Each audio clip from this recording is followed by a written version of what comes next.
রাসূলুম মিন আনফুসিকুম আজিজুন আলাইহি মা আনিতুম হারিসুন আলাইকুম বিল মুমিনিনা রাউফুর রহিম। আল্লাহ তাআলা আবার এই জায়গাও রাউফুর রহিম আমার নবীকে দয়ার প্রতীক বলেছেন। আমার নবী শুধু মানুষের জন্য রহমত, আমার নবী শুধু মানুষের জন্য রহমত এমনটি না, আমার নবী পশু পাখির জন্য পর্যন্ত রহমত ছিল। একবার মদিনায় রাসূলুল্লাহর দাওয়াত হলো, একজন আনসার সাহাবীর বাড়িতে রাসূলুল্লাহ দাওয়াত খেতে গেলেন সাহাবীদেরকে নিয়ে। আল্লাহর নবী যখন তার বাড়িতে ঢুকলেন, চতুর্দিকে মাটির দেওয়াল, রাসূলুল্লাহ তার বাড়িতে ঢুকলেন, আল্লাহর হাবিবের সামনে খাবার উপস্থাপন করা হলো। রাসূলুল্লাহ খাবার হাত দেয় না, আল্লাহর নবী খাবার খায় না। সাহাবী বললেন, ইয়া রাসূলুল্লাহ, আপনি কেন খাবার খান না, খাবারে কেন হাত দেন না? নবীজি বললেন, শোনো, আমি যখন তোমার বাড়িতে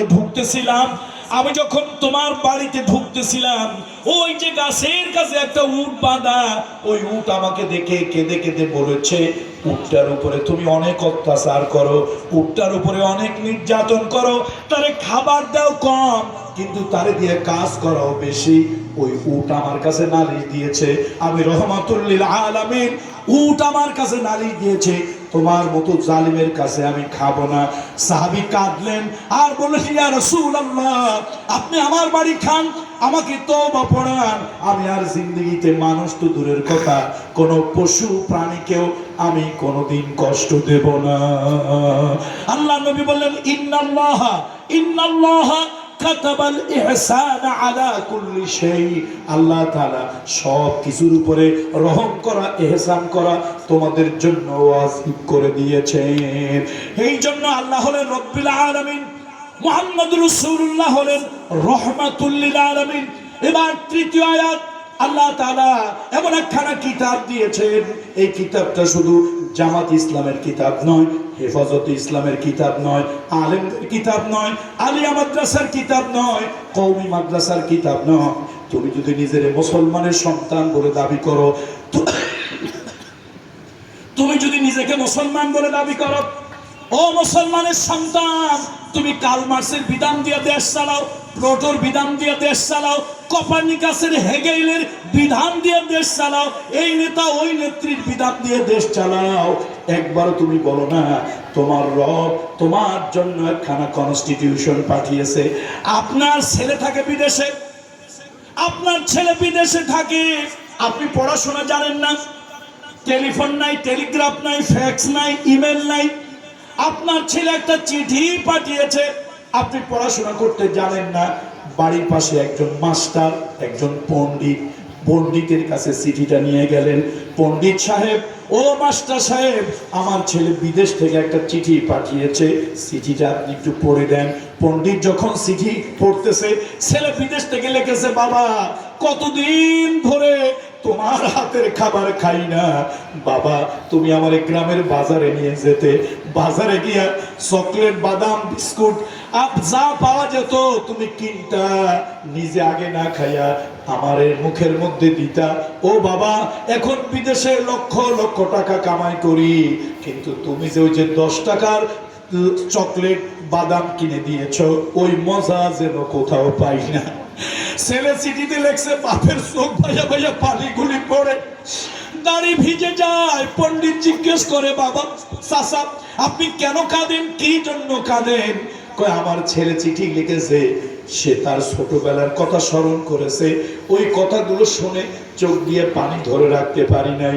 তোমার ছেলে বিদেশ থেকে চিঠি দিল, ওই চিঠি পড়ার জন্য তুমি আনচান হয়ে গেলে, মাস্টার মশাই, পণ্ডিত মশাই চিঠি পড়লো, ওই চিঠির ভাষা আবেগে তুমি ঝরঝর করে কাঁদলে।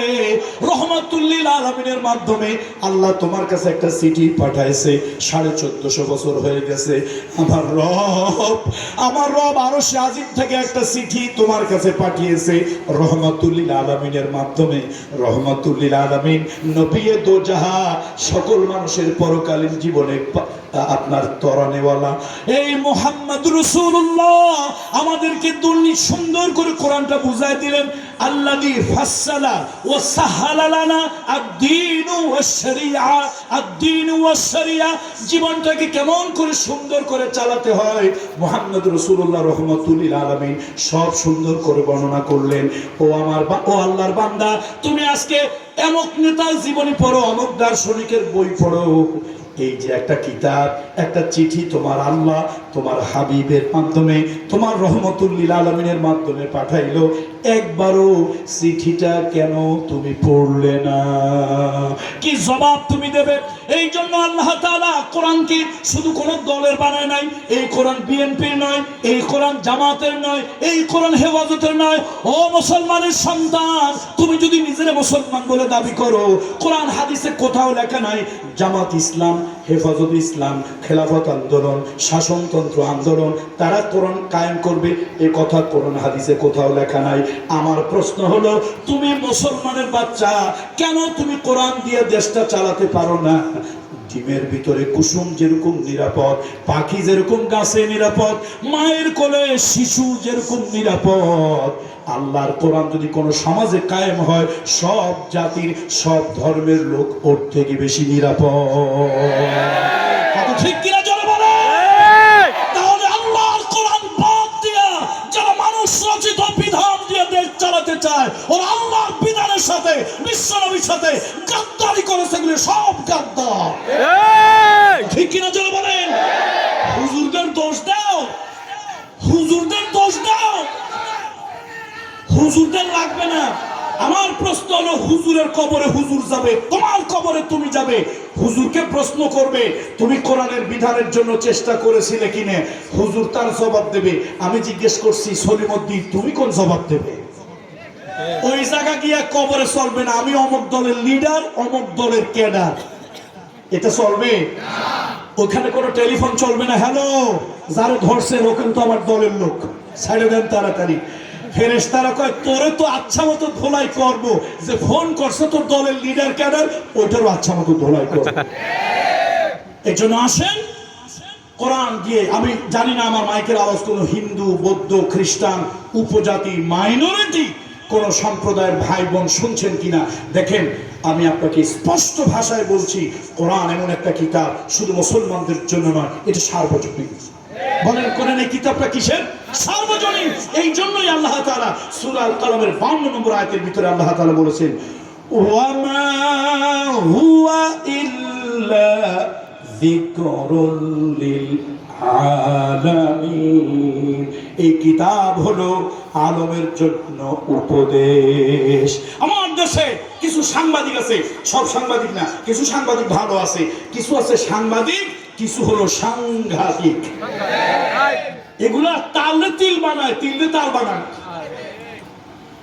যারা এখানে আছেন, আমি আপনাদেরকে এই কথাটা স্পষ্ট করে দিই, বিশেষ করে ইসলামী দলের কোন নেতা যদি থাকেন, তারে আরো বলি, আপনি কেন ওই সাংবাদিকের টক শোতে যাবেন যেখানে তারে দাঁত ভাঙা জবাব দিতে পারবেন না? আপনি যাবেন কেন? আরে সাংবাদিক উল্টা পাল্টা প্রশ্ন করবে, ওরে এমন ধোলাই দেবেন, প্রশ্ন করবেন, লাইনটা করে ছেড়ে দেবেন। কথা ঠিক কিনা বলেন? সেদিন সোশ্যাল মিডিয়াতে দেখলাম এক উপস্থাপিকা প্রশ্ন করেছে, শরীয়তের আইন যে আপনারা চালু করবেন, শরীয়তের আইন চালু করলে দেশে কি নাচা যাবে? কি করা যাবে? আচ্ছা, আমি আপনাদের কাছে প্রশ্ন করি, চিটাগাং আপনারা তো আছেন, বিভিন্ন পেশায়, ব্যবসায়, চাকরিতে আছেন, নাচানাচি কি একমাত্র কাজ না আরো কাজ আছে? বলেন, যে যে দলের হন, যে ধর্মের হন, শুধু নাচানাচিটাই কি দেশের কাজ না আরো কাজ আছে? আচ্ছা দেখেন তো কি কি কাজ আছে। সব তো উদাহরণ দিতে পারবো না, আমি বক্তব্য এখন শেষ করব। দুই একটা উদাহরণ দিই। একজন বেচারা 3 বিঘা জমি আছে, কিন্তু গরিব মানুষ, সে লোন পায় না, আর লোন পাইলেও চড়া সুদে পায়। ইসলামের শরিয়াত যদি কায়েম হয়, প্রশ্নটা করা উচিত ছিল সাংবাদিকের, এই গরিব মানুষ, তার কোনো সিকিউরিটি নাই, সিকিউরিটি দিতে পারবে না, সে কোনো মর্গেজ দিতে পারবে না। এই গরিব মানুষকে আপনার শরিয়াতের আইনে এরকম কোনো বিধান আছে কিনা, সে হিন্দু হোক মুসলমান হোক, তারে রাষ্ট্রের পক্ষ থেকে, রাষ্ট্রীয় বাইতুল মাল, ব্যাংক থেকে, কোষাগার থেকে, সরকারি ব্যাংক থেকে কোনো ধরনের সিকিউরিটি ছাড়া, কোনো ধরনের বন্ড ছাড়া, কোনো ধরনের জামিন ছাড়া তার ইনকামের 3 বিঘা বই করার জন্য 40 থেকে 50,000 টাকা লাগবে।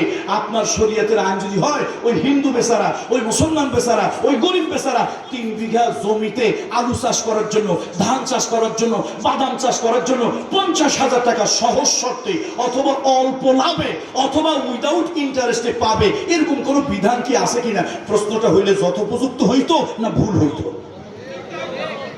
ঠিক হইতো না ভুল হইতো? আচ্ছা, প্রশ্নটা এরকম হইতে পারতো, আপনারা যে দেশের শরীয়তের আইন কায়েম করবেন, দেশে 82% মুসলমান, 92% মুসলমান, 8% 5% হিন্দু আছে। আমার একজন হিন্দু মা, আমার একটা হিন্দু বোন বিবাহ হলে হাতে শাঁখা পড়ে, কপালে সিঁদুর পড়ে, সন্ধ্যাবেলায় তার ঠাকুর ঘরে, তার পূজার ঘরে সে গিয়ে উলুধ্বনি দেয়। আচ্ছা, শরীয়তের আইন যে কায়েম করবেন, শরীয়তের আইন কায়েম হলে ওই বিবাহিতা বোন সে কি হাতে শাঁখা পড়তে পারবে, নাকি শাঁখাটা ভেঙে ফেলতে হবে, লুকায় রাখতে হবে? সে কি কপালে সিঁদুর পড়তে পারবে? এটা তার রিলিজিয়াস কালচার, এটা তার ধর্মীয় সংস্কৃতি। সে কি কপালে সিঁদুর পড়তে পারবে, নাকি সিঁদুরটা মুসলমানের ভয়ে, শরীয়তের আইনে ভয়ে মুছে ফেলতে হবে? সে কি সন্ধ্যাবেলায় তার ঠাকুর ঘরে, তার পূজার ঘরে সে কি উলুধ্বনি দিতে পারবে? এই প্রশ্নটা করলে প্রশ্নটা কি ঠিক হইতো না ভুল হইতো? কপাল পরা সাংবাদিক না, ও সাংঘাতিক। সে দুনিয়ার হাজার প্রশ্নবাদ দিয়ে শরীয়তের আইন হলে কি করা যাবে? তো দেশে কি নাচানাচি কাজ না এরকম আরো অনেক কাজ আছে? এরকম প্রশ্ন হইতে পারতো। আচ্ছা, দেশে তো অনেক ধর্মের লোক, তাহলে আপনারা যে শরীয়তের আইন কায়েম করবেন, শরীয়তে মুসলমান তো পর্দায় থাকা লাগবে, একজন হিন্দু পর্দায় থাকবে না। আচ্ছা, তাহলে কি তারে পিটাইয়া বেত মেরে পেটের মধ্যে আলকাতরা লাগাইয়া তারে কি জবরদস্তি করবেন? এই প্রশ্ন করা দরকার ছিল। তখন একজন আলেম জবাব দিতেন, একজন ইসলামী স্কলার জবাব দিতেন, শোনেন, শরীয়তের আইন মুসলমানের জন্য, অমুসলিমের জন্য যেটা শোভনীয়, তার ধর্মে, তার কর্মে, তার সভ্যতায়, তার সংস্কৃতিতে যেটা আছে, সেটা যদি উচ্ছৃঙ্খল না হয়, যৌন উত্তেজক না হয়, সেটা যদি মাদকের মতো না হয়, তাহলে রাষ্ট্র অবশ্যই স্বাভাবিকভাবে তার ধর্মের নিরাপত্তা তাকে দান করবে। প্রশ্ন এগুলি না। এই জন্য বলছি, এই সাংবাদিকগুলি অনেক মুসলমান আছে, নামে মুসলমান, কিন্তু এগুলো কুলাঙ্গার। ওর ডিএনএ টেস্ট করলে, ওর রক্ত টেস্ট করলে, ইমানের ল্যাবরেটরিতে নিয়ে, এগুলো মুসলমান না, বেদিন কাফেরের। সুতরাং আসুন, কোরআন হলো যিকরুল লিল আলামিন, সকল মানুষের জন্য। এই কোরআনের কাছে সব ধর্মের, সব বর্ণের, সব মানুষ নিরাপদ। কোরআনের রাষ্ট্র যদি কায়েম হয়, কোরআনের সমাজ যদি কায়েম হয়, এদেশের ভিতরে ধর্মের কারণে, মাইনরিটি হওয়ার কারণে, ভিন্ন মত আর দল হওয়ার কারণে কোনো মানুষ নির্যাতিত হবে না। রাসূলুল্লাহর শাসন ব্যবস্থায় কোনো মুসলমান এক্সট্রা কোনো সুবিধা পায় নাই, আর অমুসলিম সে তার অধিকার থেকে বঞ্চিত হয় না। তাহলে কোরআন শরীফে কোন জায়গায় লেখা আছে জামাত ইসলাম এটা করবে, হেফাজত ইসলাম করবে, শাসনতন্ত্র আন্দোলন করবে, চরমনের পিসা হুজুর করবেন, হাটহাজারী মাদ্রাসার ছাত্ররা করবেন? তুমি কেন করো না? তুমি মুসলমানের বাচ্চা, তুমি মুসলমানের বাচ্চা, নিজের মুসলমান বলে দাবি করো, কোরআনের শরীয়তের আইন চাও না। কোরআনের আইনের কথা শুনলে তোমার গায়ের ভিতরে চুলকানি অ্যালার্জি হয়। আল্লাহর কসম, তুমি মুনাফিক, তুমি মুনাফিক, তুমি মুনাফিক। কোরআনে কোনো বিশেষ দলের নাম লেখা নাই যে ওই দলওয়ালারা করবে। এটা তোমার দায়িত্ব, তুমি করো। কি আলেম ওলামারা বলেন, কোন দলের নাম লেখা আছে কোরআনে? কোন দলের নাম লেখা আছে? নাই। তো তুমি কেন করো না? কেন করো না? কোরআনের আইন দিয়ে তোমার দলের যদি অমুসলিম ভাইরা থাকে, তারা অশান্তি, তোমরা কও কোরআনের আইন হইলে হাত কাটা যাবে। আচ্ছা, আমি প্রশ্ন করি, এখনের বাদশাদের বাদ দিলাম, বাদশাহ ফাহাদ বিন আব্দুল আজিজ, আল্লাহ তাকে জান্নাতে উচ্চ মাকাম দান করুন। বাদশাহ আব্দুল আজিজের সময় কোরআনের আইন ছিল, শরীয়তের আইন ছিল। এই ভাইরা, আল্লাহকে তাকায় জবাব দেবেন, আল্লাহর কসম কোন দলের দিকে তাকাবেন না। বলেন, বাদশাহ ফাহাদের সময় সৌদি আরবের জনগণ সংখ্যা যদি 3 কোটি হয়, 2 কোটি হয়, তাদের কি হাত ছিল না সবার হাত কাটা গেছে? তাহলে কোরআনের আইন হাত কাটা, তাদের হাত থাকলো কেমনি? তাহলে বোঝা গেল হাত কাটা আইন চোরের জন্য। চুরি যারা করবে না তার ভয় কি? তাহলে তোমরা যারা কোরআনের শরীয়তের আইনের ভয় পাও, তোমরা আসলে আদতে চোর। চোরেরা ভয় পায় হাত কাটা, ভালো মানুষ ভয় পায় না। শোনেন তাহলে গল্প। সাইয়েদুনা ওমরের আমলে, সাইয়েদুনা ওমরের সময় 30 লক্ষ বর্গ মাইল এরিয়ার প্রেসিডেন্ট, তিনি চিঠি লিখলেন, রাষ্ট্রীয় চিঠি, খাতাম সিল দিয়ে চিঠি লিখলেন। বিভিন্ন প্রভিন্সের ভাইসরয়দের কাছে, বিভিন্ন প্রভিন্সের গভর্নরদের কাছে চিঠি লিখলেন, আজ থেকে চোরের দায় কোনো লোক ধরা পড়লে তার হাত কাটিও না। কোরআনের বিধান চুরি করলে কি করা? সাইয়েদনা ওমর কি লিখছে?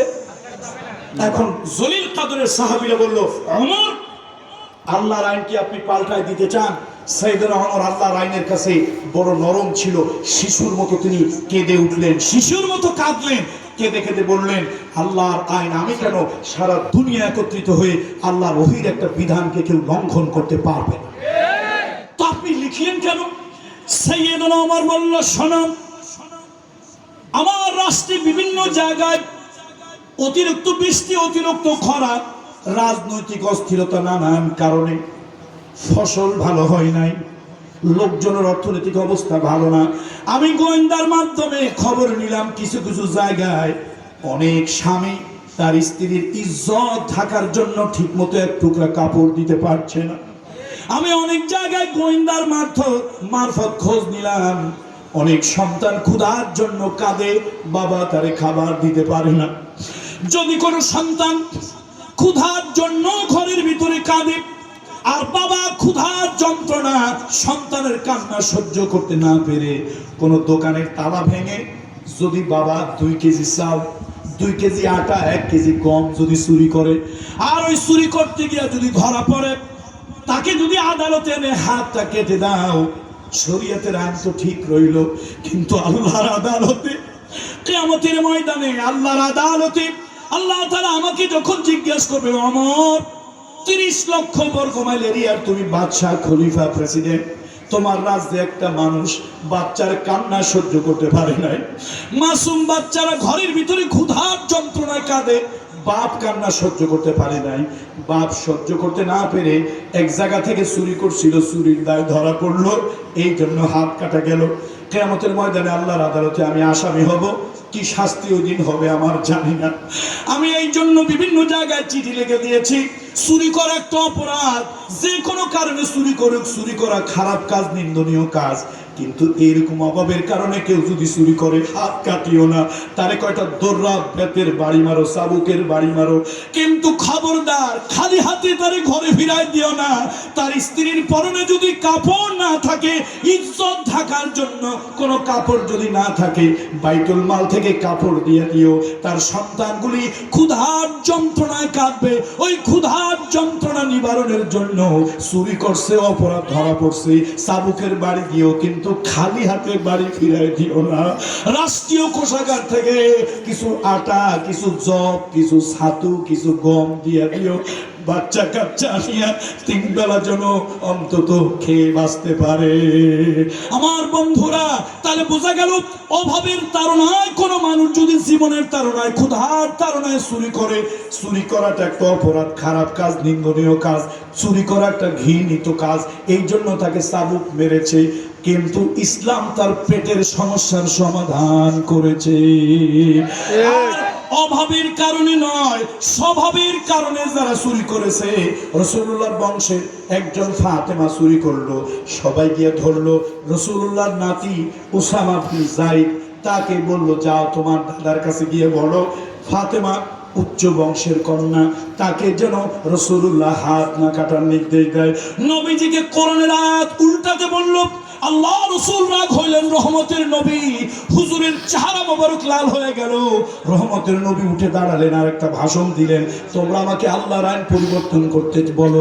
এই শোনো, ওই ফাতেমা নামক মহিলা চুরি করেছে, চুরি দায় হাত কাটা যাবে।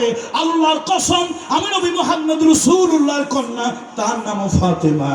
আমার ফাতেমাও যদি চুরি করতো, আমার ফাতেমাও যদি চুরি করতো, আল্লাহর কসম, আমি নবী মুহাম্মদ রাসূলুল্লাহ, আল্লাহ কোরআনের বিধান, তাকে হাত কাটার জন্য নির্দেশ দিতাম। আল্লাহু আকবার। তাহলে ইসলাম, এই কোরআন হাত কাটতে বলেছে, অভাবের চোরদের নয়, স্বভাবের চোরদের, কথা ঠিক কিনা? সুতরাং ইসলামের শরীয়তের আইনের বিরোধিতা যারা করে, এগুলা বাস্তবিক চোর। এই চোরগুলি সুইস ব্যাংকে টাকা পাঠায়, এই চোরগুলি বেগম পাড়ায় বাড়ি বানায়। এক ডাকাত তো 365 বাড়ি বানাইছে বিদেশে। কয়টা বাড়ি দরকার হয় বলেন তো? কয়টা বাড়ি লাগে? কয়টা বাড়ি লাগে? আর 5টা বাড়ি লাগে। 365 দিয়ে করবে কি? আর আপনাদের চিটাগংয়ের রত্ন কি আলম, আপনাদের রত্ন, আপনাদের গর্ব, সেই ব্যক্তি এত চুরি করছে। সেদিন দেখলাম একজন লোক একটা লেখা দিছে, বিশ্লেষণ ধর্মী লেখা। সে বলছে তার যে চুরি, এটাকে যদি কারেন্সিতে কনভার্ট করে, বাংলা টাকায় কনভার্ট করে আনা হয়, আর এই কারেন্সি, এই মুদ্রার বাংলা টাকার সর্বোচ্চ নোট 1000 টাকা। সর্বোচ্চ নোট কত? এই 1000 টাকা একটা মানুষ দৈনিক 700-800 গ্রাম খাবার খায়, সবকিছু মিলে দৈনিক এই কনভার্সন মানে কারেন্সি কনভার্সন করে 1000 নোট বানাইয়া 700-800 গ্রাম 1000 টাকার নোট। শুধু যদি সে সবকিছু বাদ দিয়া 3 বেলা এই নোট খায়, তাও তার 300 কত বছর লাগবে শুধু এটা খাইয়া শেষ করতে। তো কত লাগে তোমার? এই চোরগুলোরে ইসলাম বলেছে, এই চোরগুলোকে ইসলাম বলেছে এদের হাত কাটবা, তবে 4 দেওয়ালের ভিতরে নয়, ফাঁসি দেবা। 4 দেওয়ালের ভিতরে নয়, সব থেকে বেশি জন উপস্থিতি যেখানে হবে সেই জায়গায় বাঁশের সাথে লটকাইয়া তারপরে তাদেরকে শাস্তি দেবে, ফাঁসি দেবে। কথা ঠিক কিনা বল? এই জন্য আসুন, আমি আবার বলছি, আই রিপিট ইট, কোরআন শরীফের কোথাও লেখা নাই জামাত ইসলাম শুধু হুকুমত কায়েম করবে, হেফাজত ইসলাম করবে, চরমনায় পিশাব করবে। হাটাজারির মাদ্রাসা থেকে দেশের ইসলামী হুকুমত কায়েম করবে, এরকম কথা নাই। আপনি করেন, আমরা আপনাকে সাহায্য করব। আপনার দল করেন, আমরা করব। শরীয়তের আইন শুনলেই আপনারা পালায় যান। কারণ কি? আপনারা জানেন জাতে মাতাল তালে ঠিক। আপনারা জানেন আমরা যে রাতের বেলায় বিভিন্ন আড্ডা ঠাড্ডায় বোতল খাই, লাল নীল বোতল, শরীয়তের আইন হলে ওই বোতলগুলি আর খাওয়া যাবে না। বন্ধুরা আমার, তাহলে সার্বজনীন কয় বলছিলাম? সার্বজনীন 3। এই 3টার বিষয় আল্লাহ তাআলাকে বাদ দেওয়া যাবে না, আল্লাহর আইন বাদ দেওয়া যাবে না। মুহাম্মদ রাসূলুল্লাহ মঙ্গল গ্রহে গেল, সেখানে তিনি আমার নবী রহমাতুল লিল আলামিনকে বাদ দেওয়া যাবে না। সুতরাং রাসূলকে যেহেতু বাদ দেওয়া যাবে না, রাসূলের সুন্নত বাদ দেওয়া যাবে না, আদর্শ বাদ দেওয়া যাবে না। মঙ্গল গ্রহে চাঁদেও যদি বসবাস করি, এই যিকরুল লিল আলামিন কোরআন হলো সব জায়গার জন্য উপদেশ। এই কনস্টিটিউশন আমার সমাজে প্রতিষ্ঠিত হোক, এই আশাবাদ ব্যক্ত করে আমি সকলের কাছ থেকে বিদায় নিচ্ছি। সভাপতি মহোদয়ের জন্য দোয়া করি, উনি অনেক নরম হয়ে গিয়েছেন। এই এলাকার সর্বজন শ্রদ্ধেয় আলেম। আমি ছোটবেলা থেকেই আমার বাবা স্টিল মিলে আসতেন, সেখান থেকেই তাকে দেখতে পাচ্ছি। তো আল্লাহ, এখন তিনি বয়োবৃদ্ধ হয়েছেন, আল্লাহ তাকে ভালো রাখুন। অন্যান্য ইমাম ও খতিব সাহেবদের প্রতি আমার দোয়া রইল, এবং আমি তাদেরকে জন্য দোয়া করি, আল্লাহ তাদেরকে নেক হায়াত দান করুন। বসে পড়ুন সবাই। আল্লাহুম্মা সাল্লি আলা মুহাম্মদ ওয়া আলা আলি মুহাম্মদ কামা সাল্লাইতা আলা ইব্রাহিম ওয়া আলা আলি ইব্রাহিম ইন্নাকা হামিদুম মাজিদ। হিলফুল ফুজুল মানব কল্যাণ পরিষদের জন্য দোয়া হবে, তাদের যারা সদস্য আছেন তাদের জন্য দোয়া করব, এই এলাকার যারা মারা গিয়েছেন তাদের জন্য দোয়া করব, দ্বীনের কাজে যারা ভালো ভূমিকা রাখেন তাদের জন্য দোয়া করব, মাহফিলটা বাস্তবায়নের জন্য আর্থিক, মানসিক, শারীরিক যারা সহযোগিতা করেছেন তাদের জন্য দোয়া করব। সবাই বসে পড়ুন। আল্লাহুম্মা আমিন। রব্বানা যালামনা আনফুসানা ওয়া ইল্লা